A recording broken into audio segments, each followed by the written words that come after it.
onions, greens, potatoes, tomatoes, chicken.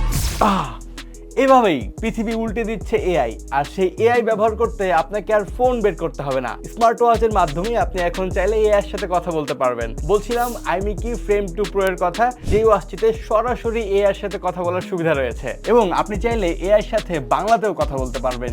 এগুলোর বাইরেও ওয়াচটিতে জিপিএসও আছে, যেটা 6টা স্যাটেলাইটের সাথে কানেক্টেড। আর অবশ্যই কলিং ফিচার তো আছেই, ব্লুটুথের মাধ্যমে আপনি কল করতে পারবেন ওয়াচটি দিয়ে। আর কলিং ফিচার থাকলে যেটা হয়, স্পিকার থাকে, মাইক্রোফোন থাকে, সেই স্পিকার মাইক্রোফোনের পরেও 5 ATM ওয়াটারপ্রুফ রেটিং, মানে পানির 50 মিটার নিচ পর্যন্ত যাওয়া যাবে ওয়াচটি পরে। আর যারা ফিটনেস নিয়ে চিন্তা করেন তাদের জন্য আছে 170টিরও বেশি ওয়ার্কআউট মোড। যত প্রকার ওয়ার্কআউট মোড থাকা দরকার ভাই, সবগুলোই আছে। ওয়াচটির ডিসপ্লে নিয়ে বললে অবাক হয়ে যাবেন। First of all AMOLED display আছে, অলওয়েজ অন ডিসপ্লে সুবিধাও। এর বাইরে আপনার এই ওয়াচ ফেস গুলো দেখেন কত সুন্দর অ্যানিমেট করে। আর এই অ্যানিমেট করা ওয়াচ ফেস আপনি চাইলে সরাসরি রোদেও দাঁড়িয়ে দেখতে পারবেন, কারণ 1000 নিটস ব্রাইটনেস। আর সবকিছু মিলিয়ে কালার রিপ্রোডাকশন ছিল অসাধারণ। ভাই অবাক হওয়ার এখনো বাকি আছে, কারণ ব্যাটারির কথা তো বলেই নাই। 400 mAh এর ব্যাটারি, যেটা একবার ফুল চার্জ করলে নর্মাল ইউজে 15 দিন পর্যন্ত ব্যাকআপ পাওয়া যাবে, আর হেভি ইউজ করলে 5 থেকে 7 দিন। দারুণ এই ওয়াচটি অর্ডার করতে পারেন গ্র্যাভি থেকে।